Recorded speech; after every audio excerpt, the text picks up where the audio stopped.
of the Alvin Independent School District to order. Let the record show that a quorum of board members is present, that this meeting has been duly called, and that notice of this meeting has been posted in accordance with the Texas Open Meetings Act, Texas Government Code, Chapter 551. At this time, we will move into the public hearing regarding Policy CQ Legal, Children's Internet Protection Act. So Board, Ms. Brown will come up and do our public hearing for us. She's our Executive Director of Technology. Good afternoon, Board. Superintendent Nelson, thank you for this opportunity to allow me to highlight our internet safety policy. Alvin ISD implements a comprehensive approach to online safety going beyond the Children's Internet Protection Act, or CIPA, mandates. Our students are provided with robust protection against harmful online content through advanced technology and monitoring. This is a public hearing, and I will now open it up to the board and community if there are any questions. Does anyone have questions about our internet protection? Okay. Thank you so much for your time. Thank you. Very good. All right. And at this time, I will ask Trustee Humbard to offer the invocation and Pledge of Allegiance. Please stand and bow your head. Heavenly Father, thank you for letting us come here tonight to do the business of the district. Lord, watch over our students and our staff and our community members. Lord, thank you for giving our community members the trust in us to pass this bond that we just passed. Thank you for that, Lord. Lord, watch all of us on our way home to make sure we get there safely. In Jesus' name we pray. Amen. Amen. We have Casey Terry coming up to do the pledge for us.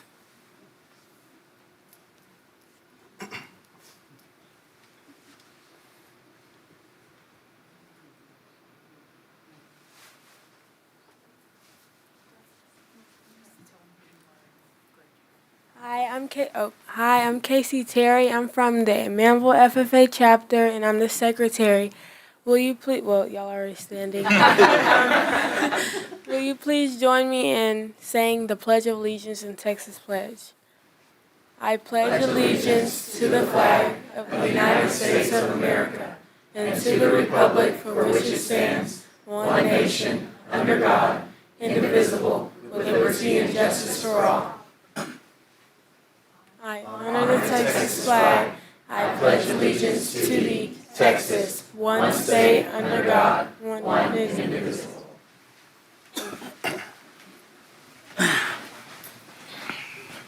Thank you. All right, and at this time, we will have the superintendent's report. So Board, lots of great things happening across the district, and we'll start out with our month of November is Alvin ISD Serves Month. And so throughout the month, you will see the bright kind of yellow lime green shirts around the district, around your communities. And this is our initiative of giving back to the communities that give so much to us. So through various volunteer activities, things that show our gratitude and our thankfulness that make a positive impact around us, this is what the month of November brings for us. So thank you to our staff and our departments who are giving back and serving. Then on October the 30th, we celebrated Stevenson Primary's 50th anniversary. Faces from past and present gathered to mark this special milestone.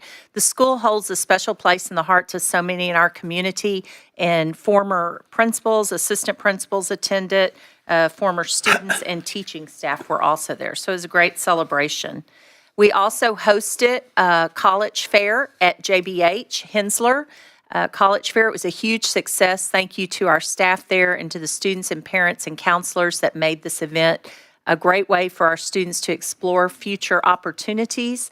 There was a participation from about 40 colleges and universities, and over 200 students and family members participated in the fair. So thank you. And then finally, We had our marching competition. UIL marching competition contest season is upon us. All of our bands received a first division superior rating at region, and this is amazing. We hosted this at Heritage or Freedom Field out at the Heritage Complex. Iowa Colony placed 18th in the area for Class 5A. Shadow Creek placed 11th in area for Class 6A. In the first year in Class 6A, Manville High School achieved a 17th place at area, and then Alvin High School earned 22nd place finish in Class 6A. So many, many talented students, dedicated band directors and staff out there worked very hard from, I think Mr. Mouse said they got there at 4:30 in the morning, and he was calling and saying, the gates are locked. Well, the gates weren't scheduled to open until 5 a.m., but Mr. Miles was so excited he got there early. And so once the gates opened, they got ready, set up, and they didn't leave there till it was close to midnight, I think, that night. So it was a long day, but very rewarding for our students, and not only ours, but other school districts that participated as well. We hosted it, and we are very excited to host out there at Freedom Field. It's a great facility to host fine arts as well as athletic events and graduation. So thank you again. I think Trustee Humberg mentioned it in his invocation to the community for your support over this last year. And as he said, we had a successful bond election, and we will be canvassing the vote next week when Ms. McWhorter receives the final tally. So thank you, thank you. Thank you, Superintendent Nelson. And we will now move into student and staff commendations. Okay, welcome everyone. Welcome board. It's good to see y'all. It's also great to see everyone that's out in the audience today. We have a lot of special students and staff that we're commending tonight. And so we're going to go ahead and start with the Brazoria County Fair. We did very well at the fair as Alvin ISD total.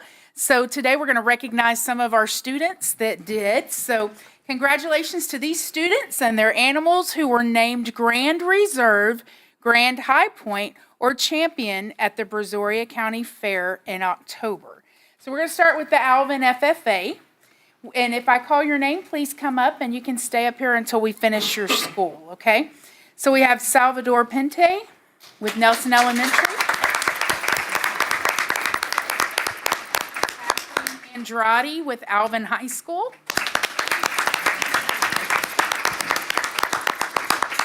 Sydney Dickens with Alvin High School.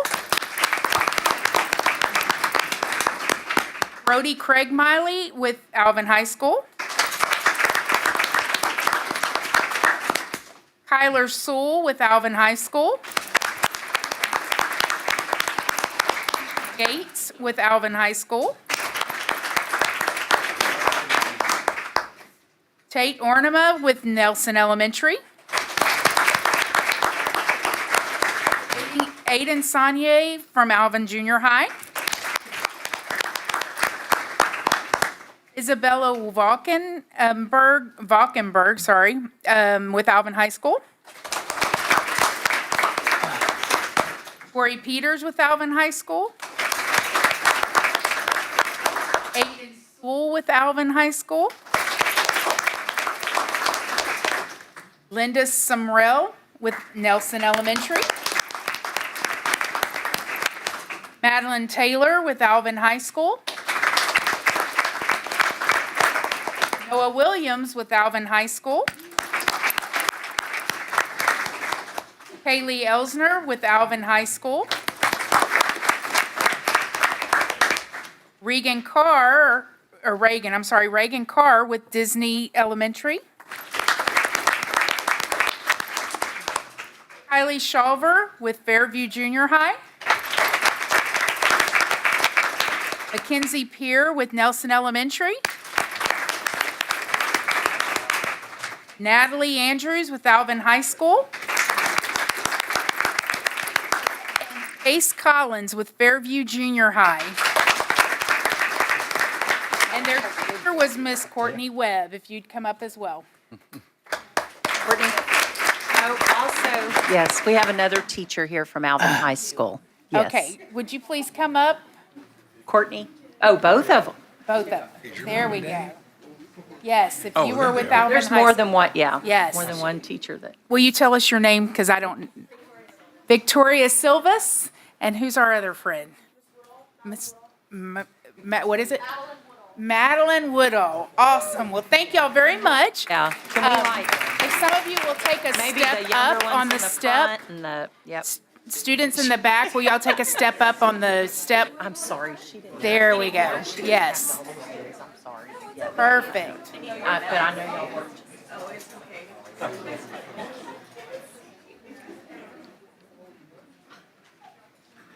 That's a lot of animals. That is.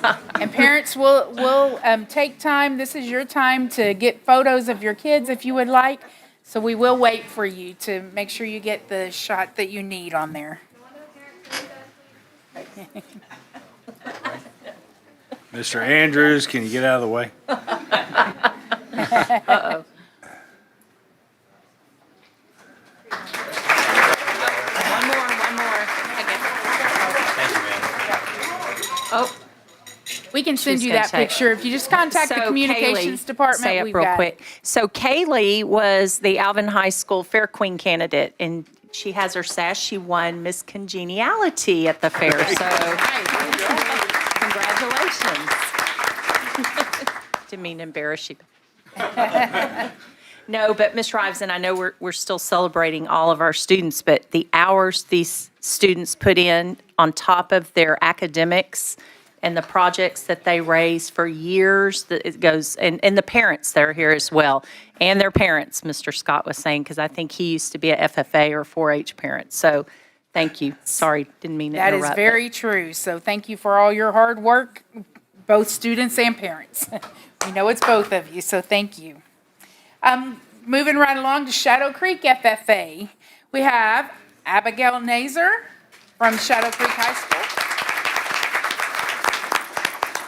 Isabel Nazer from Shadow Creek High School. And their teacher was Maddie Gesford. Do we have any other teachers? So Abigail was the Shadow Creek High School's Fair Queen candidate. So, yep. Also raised Yay. animals. That's right.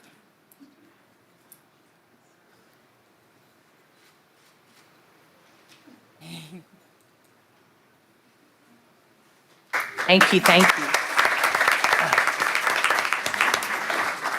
And next we have the Manville FFA. So Savannah Sheffield with Manville High School. Peyton Quinn with Pomona Elementary.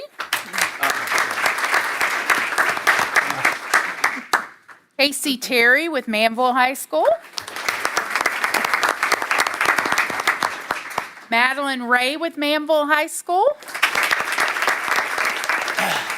And Franklin Hart with Manville High School.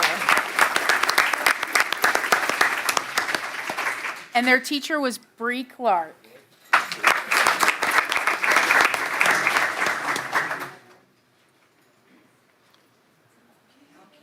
Yeah, come on in, go on up. Yep. We need you, Miss Clark.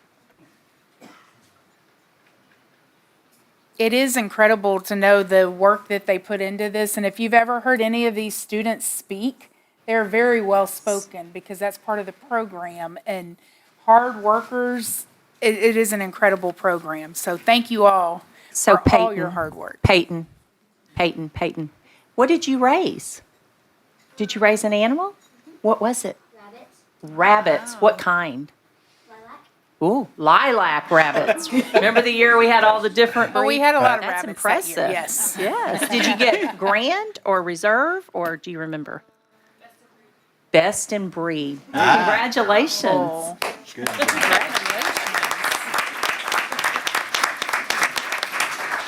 pretty amazing. Next, we're going to celebrate, we have a student that won the Under Armour Next All-American. She will be participating in a game. So Shadow Creek High School volleyball player Mackenzie Collins has been invited to play in the 2024-25 Under Armour Next All-American game in Orlando, Florida.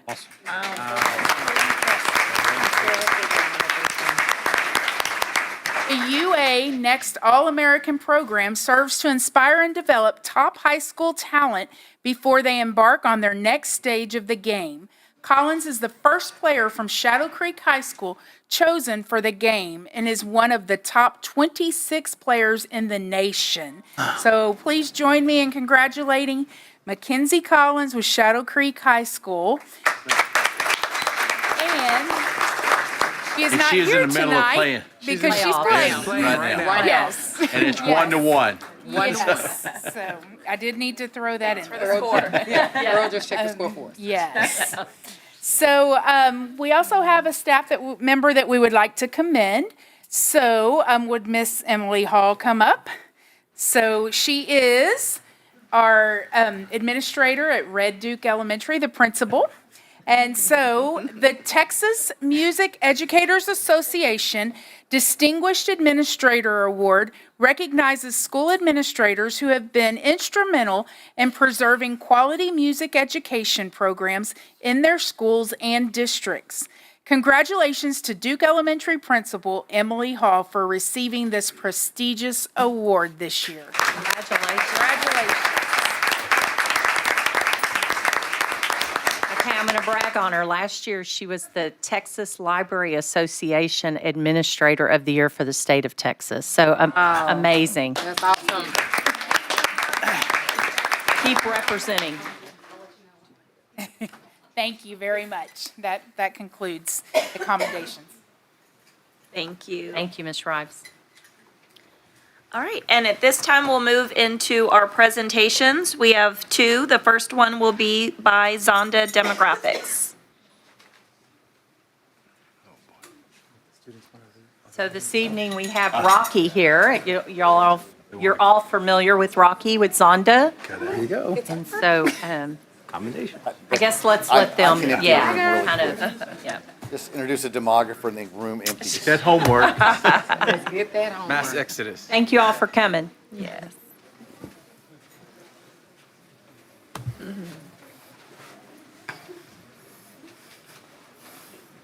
Like President Humber used to say, it's like the church. Front row's open. Move on up. Come up in the front, move on. Get involved. Might be a prize. Right? Never know. Yeah. Check under your seat.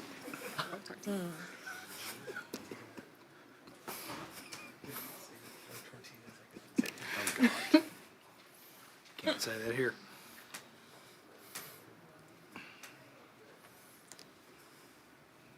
Good evening. Is that good that the Yes, red's on? that's You're good. Okay, Sounds good. Okay.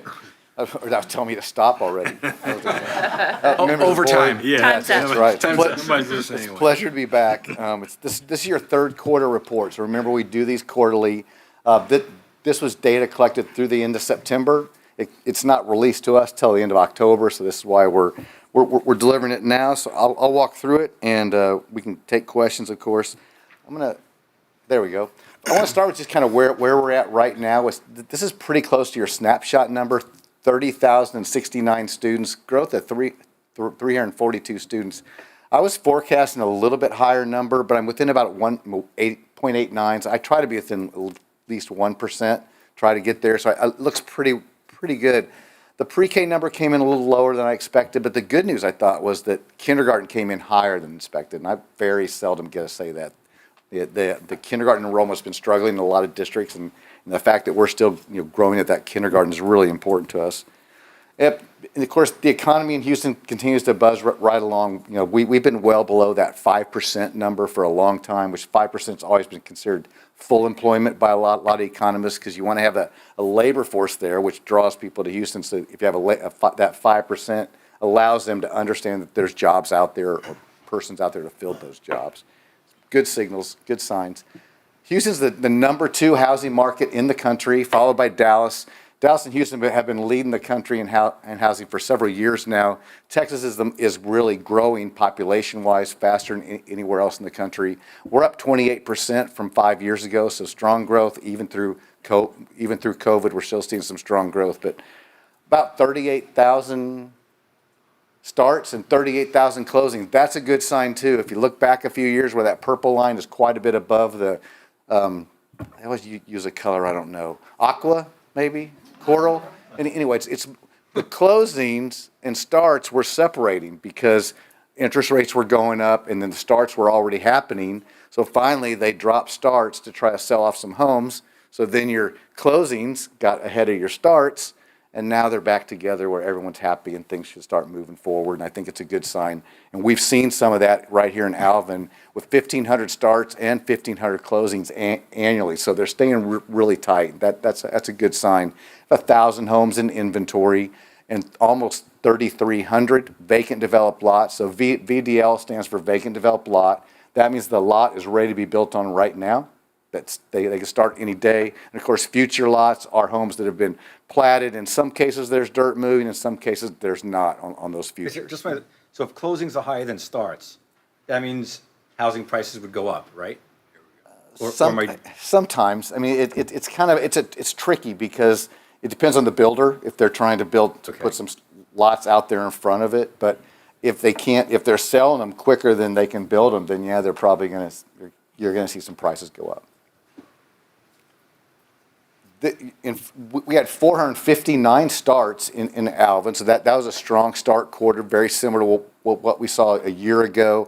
You're probably going to finish with about, I'd say about 1,600 starts for the year, and you're going to see probably about probably about 1,400 closings. So closings are going to lag a little bit, but we have that inventory that's really strong, that 1,000 homes in inventory. So inventory is a combination of homes that are under construction, which is that 828, and the difference between the total inventory and the under construction, those are homes that are finished but vacant.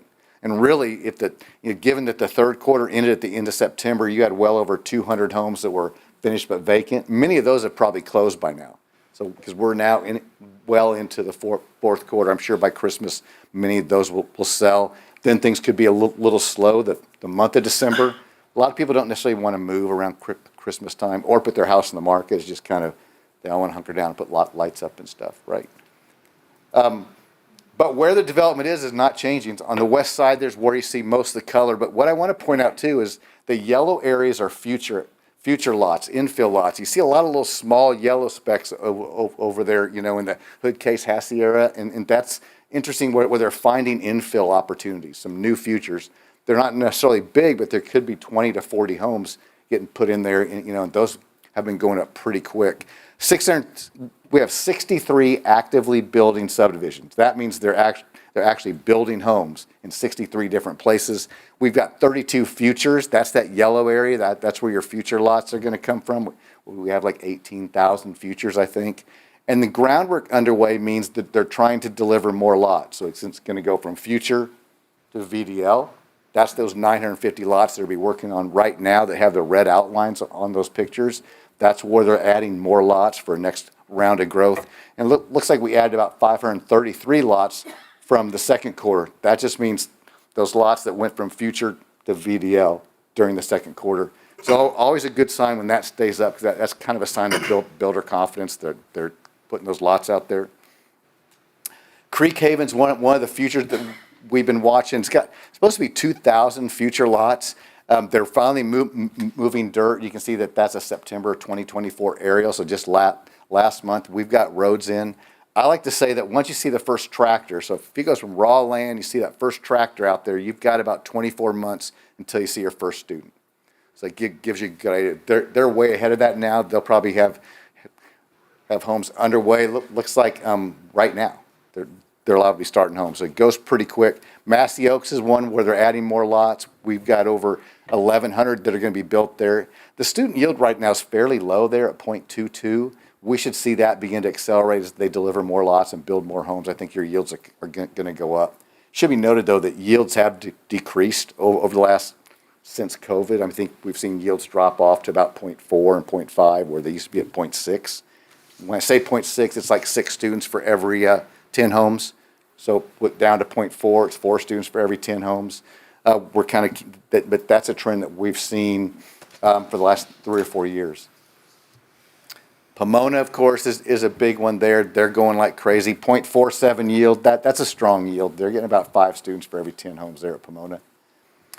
Multifamily, we're keeping an eye on as well. Multifamily occupancies have actually declined over the last 3 or 4 years. I think it's not because people aren't moving to apartments, because there is still a demand for apartments, but they've added so many. They've added 19,000 units, so then they're spreading out the need, so that those occupancy rates are going to drop, and the developers would certainly, or the owners of those lots would certainly like to see that get back above 90% to be rational. Well, as occupancy drops, I imagine the rent drops too, right? In some places it has. Now, you can see here that most of these have gone up a little bit. This, you're seeing asking rents up like almost 1%. They've gone up a little bit.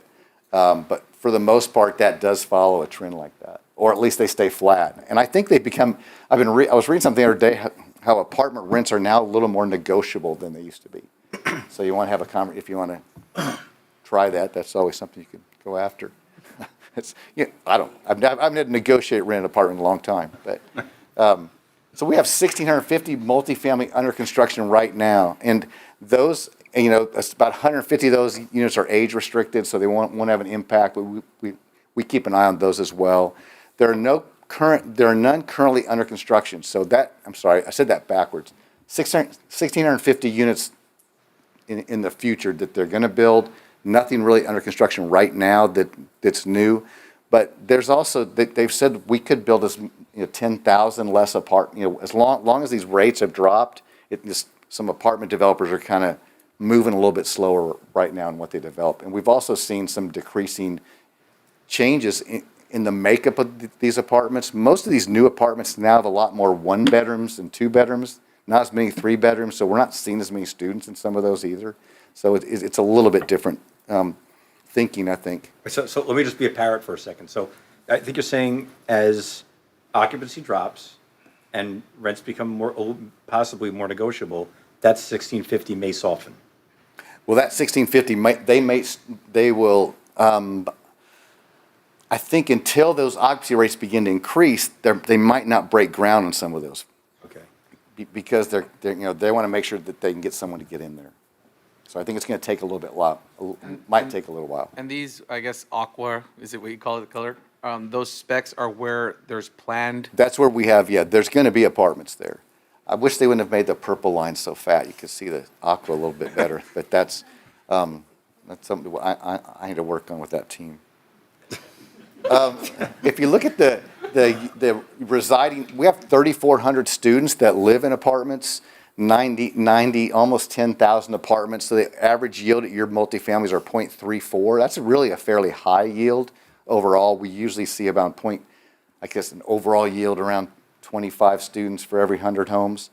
And you're going to see some large ones. The ones that red, a lot of those red ones are like manufactured homes or mobile homes. We consider those as part of the apartment market because there are multiple units on one tract of land typically. So we count those the same way. The census does the same thing, so we try to be consistent with that. Newcomers and leavers, we've talked about this for a few years. I'm pretty sure that you might be familiar with, but just for a refresher, a newcomer to the district because we've been with the district a long time, we follow student IDs. So if a student's ID is in the system 1 year and not in it the next year, then they're considered a leaver because that student ID is no longer in there, unless they're a 12th grader. They're all going, right? And then if a newcomer would be a student ID that wasn't in the system last year and is in the system this year, and those are 1st through 12th graders. We don't count the kindergarten or pre-K. So we're just kind of getting an idea of the coming and going. The difference between your 24-25 and your 23-24 were very similar, which is a good sign. We had a few more newcomers this year, a little bit more leavers. Last year was pretty tight. That difference right now is about 300 students. So it's staying pretty ssimilar. So this chart basically just says the district's growing.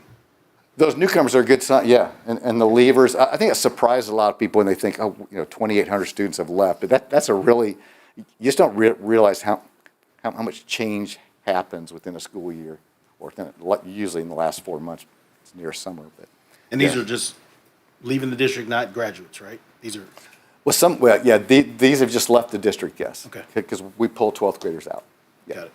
Could they have went to like a charter school, private They school? could have went to a charter. They could still be here. They could be homeschooling. we're actually testing some new technology now that's actually tracking that a little bit differently. We think we're going to be able to help districts kind of know where those students are. It's an interesting software tool that we've been playing with. But we also have several that just move. Yep. Because there's a system called T-Rex across the state that requests student records, and we get those every day with families that have moved for whatever reason it could be, so. Let me go back to that question. You say you take 12th grade out? Yes, because all 12th graders technically are leaving. So we shouldn't see that their student ID, if in 23, 24 they were a 12th grader, their student ID shouldn't be there in 24, 25 because they've graduated. So they're also not counted in the growth number then?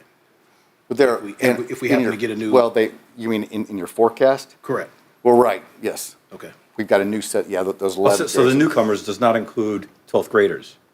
Newcomers does.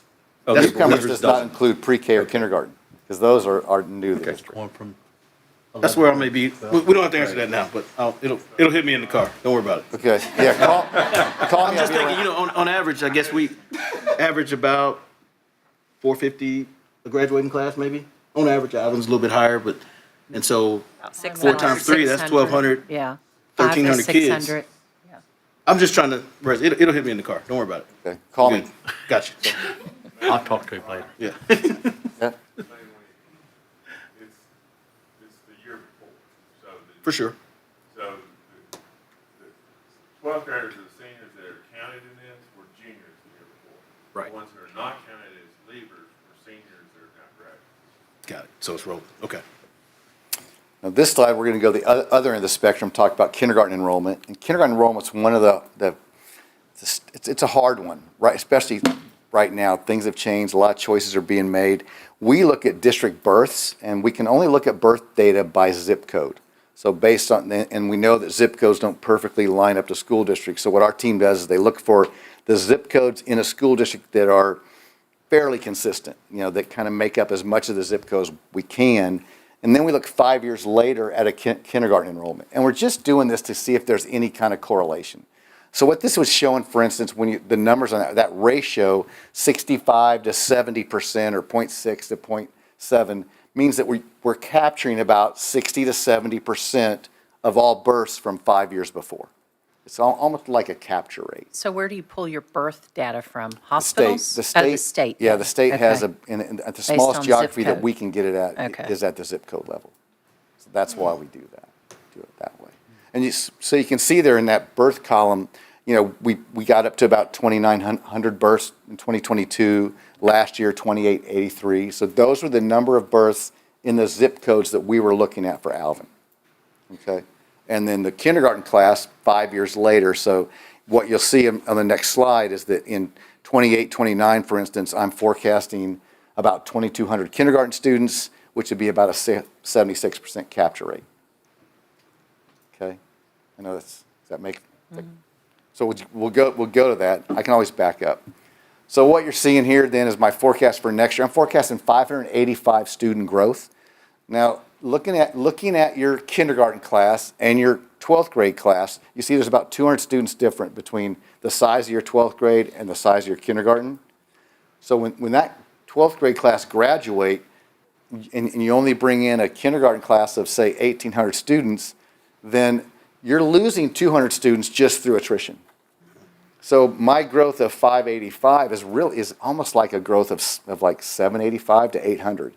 Because we're making up for those students that have left. So I think sometimes there's a confusion, because we have a lot of districts that are so top-heavy, they may be adding a lot of housing, but if they've got 1,000 more seniors than they do kindergarten students, they end up with a negative enrollment trend.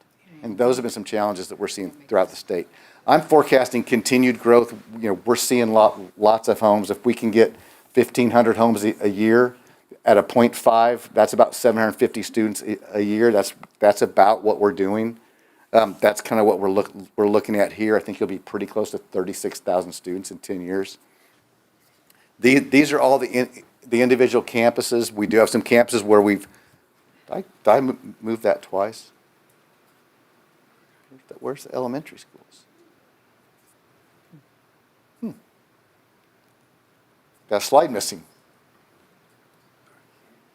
It's on here, sorry, you got distracted. So we have that same slide for elementary, and we'll make sure you have it in, I can't remember if it was in the PDF or not, but we'll make sure it is. It got missed there. So we do it by campus and grade. The red colors, it means they exceed their capacity even with temporary buildings. If it's yellow, it exceeds their permanent capacity. So you can see there where some of the challenges are, where they will be, and we're working hard with the district to get rid of as much color as we can going forward. And the bond you just passed is going to help with that as well. So with that, third quarter starts are down slightly, but for the year, we're looking really good. We're staying right near that 1,500 number. 1,000 homes in inventory. Again, these are homes that are being worked on right now. So that's going to go into the 25 school year, the 25 year and through the summer. 33,000 students in 5 years and 36,000 students by the time we get to 10 years. That's the story. Happy to answer more questions. I'm staying the night, so. Questions? Just warning. You talked about the yield, the apartment yield. Mm-hmm. Do you notice, and you said we're higher than average? Yeah. Is it any different from when the west side of the district originally started growing? So like that Shadow Creek area that's a heavy density of multifamily? So in the Shadow Creek area, when they started growing at first, those yields were really high over there. Because Okay. I think people were moving there while their home was being built. We had yields over in Shadow Creek, they're like 0.4. The apartments over there were very high. They've come down some now because that thing's kind of really matured over there. And by the way, I think the PDF that you have, I think, has the elementary. Yeah, it does. That's what Marianne just gave me. Yeah, I'm not sure. So Meridiana, Pomona, and Savannah Lakes are all over 800 next year, projected, which we know those are the areas where there's growth north and south of Highway 6. Did I answer your question okay? Yeah, great. Okay, fine. Thank you. Any other questions? Are we seeing the apartment, to AJ's point, the apartments in Shadow Creek, are you seeing more, young adults that are coming to work in the medical field? We're seeing more of that versus families? Yeah. Or y'all don't follow all that? I'm not real sure. Okay. Yeah, I'm not real, when the yields decrease, we can only assume Assume. that it looks like that. And, plus then there's not the housing up there used to be, so you can kind of assume that. Well, thank you. Thank Thank you, you. Rocky. Hope you guys have a great holiday season. We'll see you in 25. Thank you. Yep. That sounds crazy. All right, and now we will move into our presentation on our financial audit. Okay, John? This evening, we have our external audit from Weaver. Tonight, we have John Burrow with us to present. Thank you. Thank you, everyone, and thank you for inviting me tonight to speak to you about the results of the 2024 audit. My name is John DeBarro. I'm the audit partner with Weaver, and I'm happy to deliver some good news this evening. Before I do so, I'd like to thank Daniel and Cheryl and the rest of the finance department for all their hard work in making this a very successful audit. We received nothing but full cooperation from the entire finance department. With that being said, I got a little bit of presentation to go through this evening. We met with the audit committee last Thursday and went through greater detail with them last Thursday. But I served as the audit partner and Stephen Smith was the audit manager. And I'm happy to report that we've issued 2 reports in conjunction with this year's audit. One has to do with the annual financial statement audit. And on that, we've issued an opinion that is what's called an unmodified opinion. That means it's a clean opinion. That means that we feel that the district's financial statements are fairly presented in all material respects in accordance with GAAP. And there were no instances of any non-compliance. There was no instances of any material weaknesses or significant deficiencies in internal control. So a very clean opinion. With regards to the single audit, the single audit is the terminology that's used for the audit of the federal financial assistance programs. And this year, we had one major program to audit, that was the child nutrition program. And I'm happy to report that we issued an unmodified opinion on the district's compliance with the major federal program. That means that we feel that the district complied in all material respects with the compliance requirements of the child nutrition program. And again, more good news that there were no significant deficiencies or material weaknesses in internal control over compliance with that grant, and no instances of any other findings that would have to be reported under the uniform guidance. So congratulations, very good news. Also, there is some other required communications that are included in a letter that was one of the documents that you received this evening.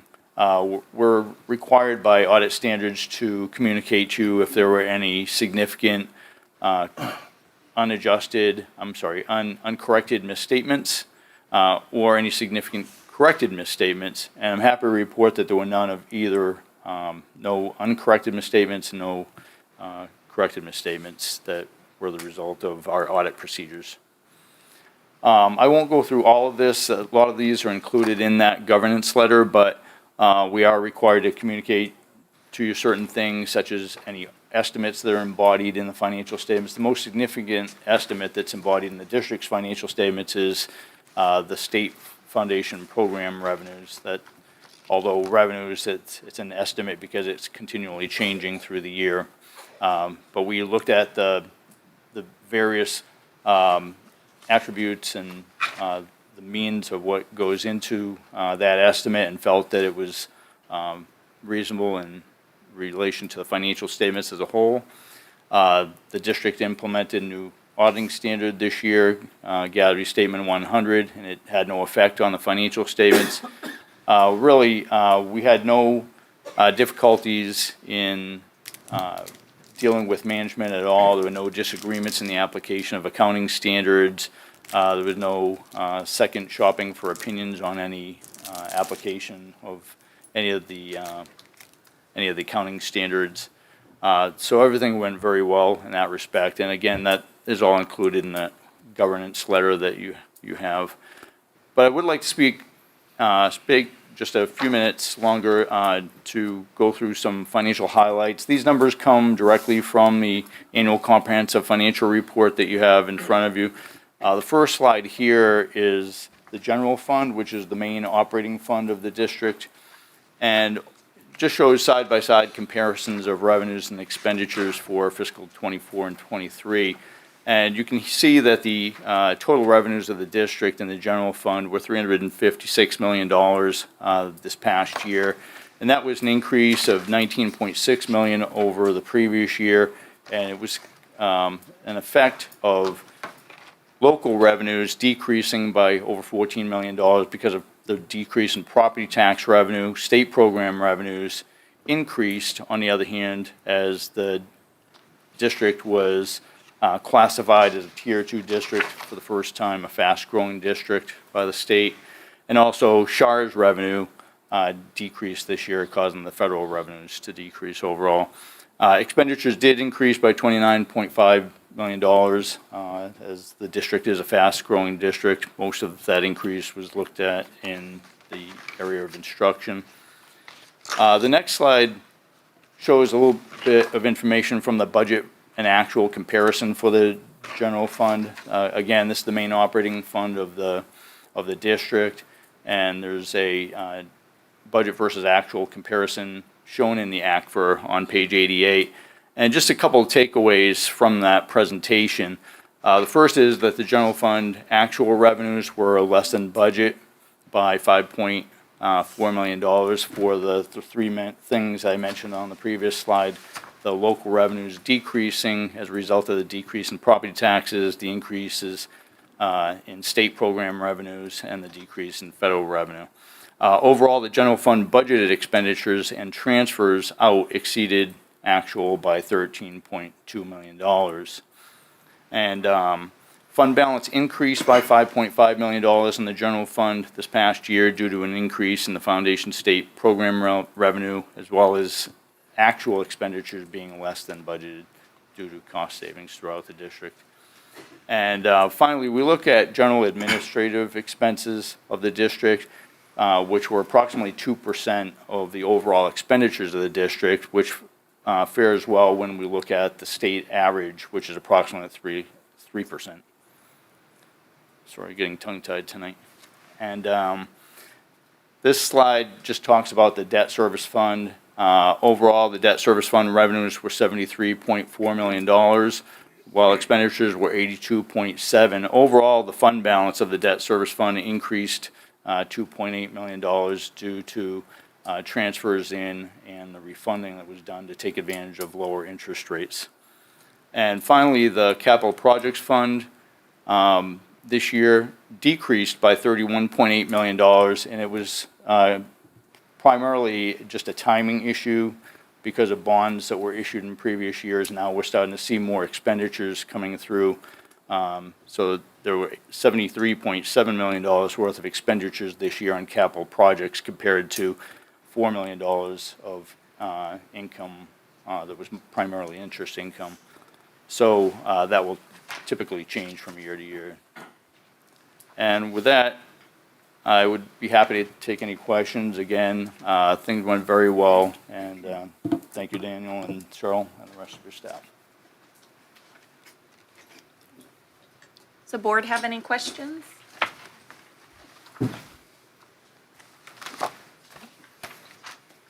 Well, I just want to applaud Dr. Daniel Combs, our CFO, and Cheryl Ryan, our Director of Finance, and their team for operating over a $330 million budget with no audit findings is pretty incredible. So thank you to you and your team. Thank you, John. Thank you. Thank you.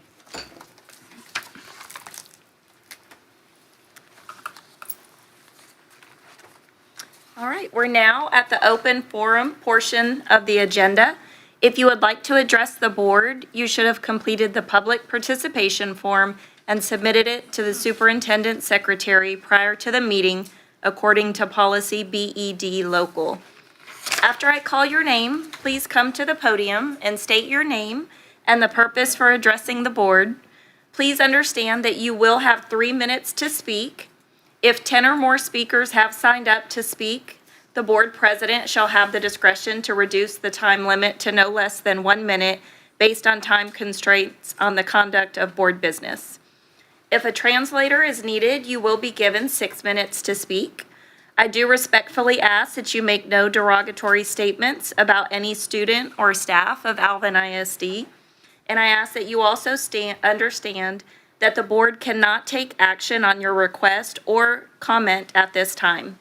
However, the board president or designee may refer the request to the superintendent for review. So we had one individual sign up to speak. If we could have Ebony Nicole Mitchell. Hi, how are you? Good, thank you.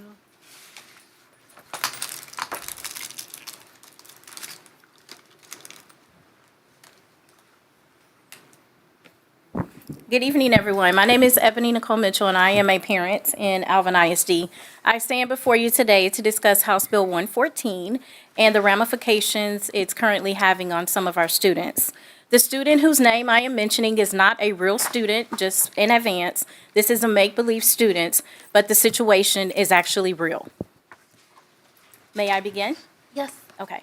So Miles, a typical 17-year-old teen, has never been in any trouble throughout his educational journey leading to the 12th grade. He was described by his peers and teachers as a quiet guy, someone you could count on to complete tasks and assignments on time, never causing any problem. Despite his clean record and many commendations, one mistake, taking a vape pen from a friend on school grounds in the school parking lot prior to entering the building, has the potential to cost him his freedom. As he said in the AP office, he was provided with the opportunity to make one phone call. He chose to contact his mother, who was working. "Mom, I've been trying to call you," is what he said. The next voices she heard after that were those of the school administrators. A police officer in AP stating Miles would be transported to Brazoria County Jail. Cuffed and transported, Miles soon found himself standing alone in front of a magistrate awaiting the consequences of suspected THC vape pen possession. As he stood there, unafraid, not unknowingly what to expect, he remained calm and respectful without legal representation, unadvised, and unsuspecting of how the words he used can and will be used against him in the court of law. Fingerprinted, placed in an orange jumpsuit, and a mugshot, which could be found all over the internet, became evident. He was taken and found all over the internet by his peers because of this mugshot. Miles was placed in jail in a holding cell next to other inmates. Per federal law, which is meant to prevent sexual assaults in incarcerated settings, minors under 18 are required to be housed separately from adults. But Texas doesn't make local jails and hold them accountable for doing so. Miles was then given a $10,000 fine, reported to a bail bondsman, and cannot be outside of the county without permission, and faces the possibility of 2 to 10 years in prison, a record and lifelong label that could prevent him from being able to obtain financial aid to go into college, college scholarships, maintain employment, or found housing. The jail cells closed, and he anxiously awaited what would come next as the jail smells, banging on the jail bars, and stories from the jailers as they recount the heinous crimes of murder, forcible rape, sexual molestation, aggravated or felonious assault, robbery, and first-degree arson with serious injury or death resulting could be heard. House Bill 114, which was made effective September 1st, 2023, requires students who sell, give, have, or use a vape within 300 feet of school property to be sent to a disciplinary alternative education program, or DAEP.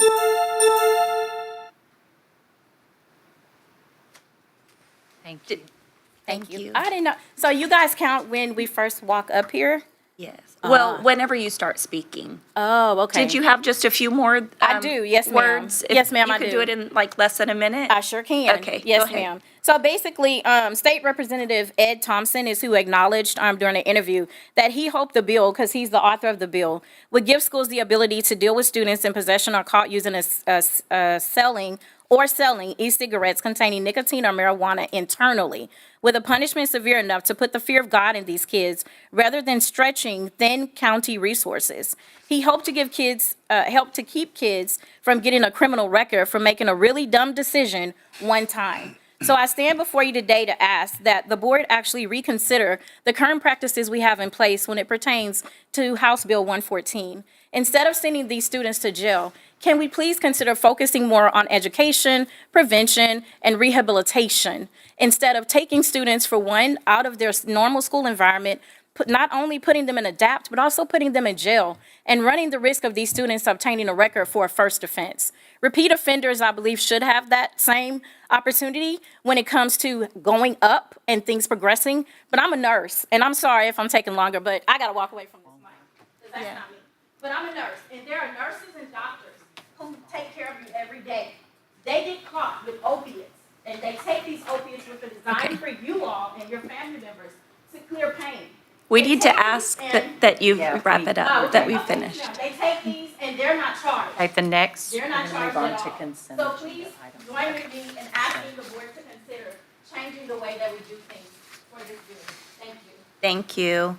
We'll now move into the consent agenda items.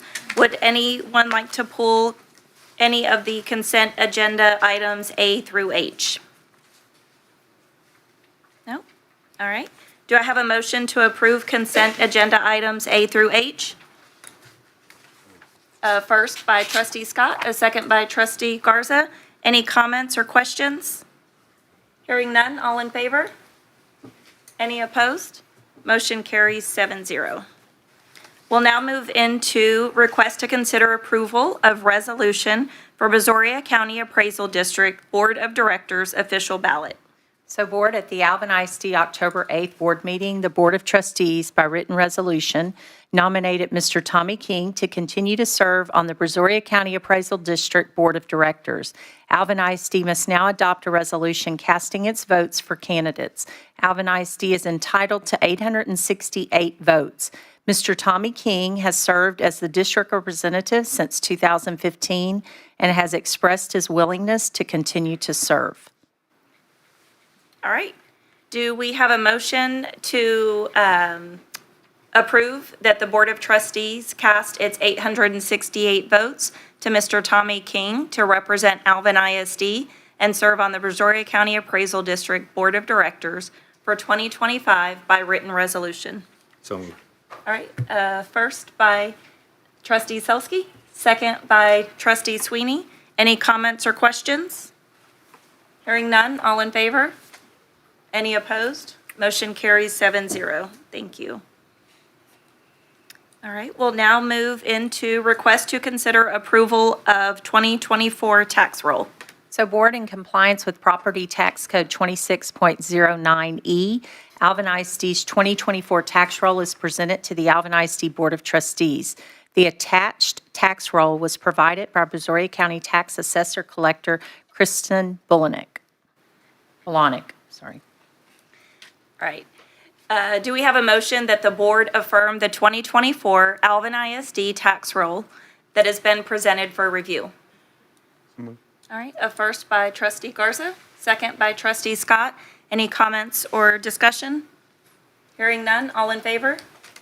Any opposed? Motion carries 7-0. All right, next agenda item is request to consider approval of bond management resolution. So Board, Alvin ISD actively manages the district's debt profile to ensure compliance with applicable regulations and to maximize potential interest savings over the life of the district's bonds. The attached resolution enables the board to authorize the execution of the district's debt management plan, specifically related to the obligations associated with the 2014C and 2015 bond series. Do we have a motion that the board approve the resolution as presented? All right, a first by trustee Scott, second by trustee Johnson. Any discussion? Hearing none, all in favor? Any opposed? Motion carries 7-0. Next agenda item is request to consider approval of sale and conveyance of surplus property at 907 Cedar Lawn, Alvin, Brazoria County, Texas. Board, this property, the account number is 4763-0093-010, is .66 acres of land and facility. The legal description of the property is Hayes, Alvin Block 3, Lot 1, 2, 3, 4. The physical address is 907 Cedar Lawn in Alvin, Texas. This property is a former Alvin High School daycare facility within the city of Alvin. Do we have a motion that the Board of Trustees approve the sale and authorize the board president to execute a deed to the purchaser reciting the board resolution authorizing the sale of the property? All right, we have a first by trustee Humbard, second by trustee Sweeney. Any comments or discussion? Hearing none, all in favor? Any opposed? Motion carries 7-0. Next item on the agenda is request to consider approval of employment of personnel. Board, attached, you will find recommendations for contract for teachers who have achieved their certification or in employment for Alvin ISD recommendations. Very good. Do we have a recommendation or, a proposed motion that the board approval be granted for requested personnel items as presented? So moved. All right, first by trustee Selsky, Second. second by trustee Humbard. Any comments? Discussion? All in favor? Any opposed? Motion carries 7-0. All right. At this time, do I have a motion for adjournment? Was that Humbard? Okay, we have a first by trustee Humbard and a second by trustee Garza. All in favor? Any opposed? Motion carries. The meeting is adjourned. Thank you, Board.